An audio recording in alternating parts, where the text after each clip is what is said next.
Magandang hapon mga master, maulan dito ngayon sa Bicol. So ito yung nabili namin na lupa na worth 50k. So pinagagawa na namin. So ito na din yung sahod sa YouTube. Hindi pa pala, joke lang. So wala pala yung sahod sa YouTube, bali hindi tayo na monetize. Sobrang lakas ng ulan. So kaka-start lang nito. So ayan, maliit lang naman to, siguro mga 40 square meter. Kasi naglagay lang kaming 6 na poste. Ayan. Pinalaki ko na para kung sakaling second floor may abang na rin. So ayan, nakatumulong ko dito pagbuhos. Excuse me. Ayan, almost 40 square meter to. Eto, so bali dating kusina kasi ito ng lola ko. So ayan, ayan yung ano niya.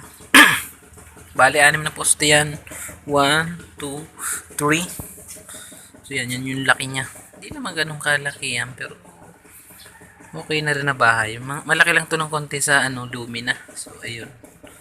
So ayun mga master, update ko na lang ulit kayo sa susunod pa kasi magpapalagay pa tayo ng slab na bubong nito kung sasahod na talaga tayo ng tunay kay YouTube.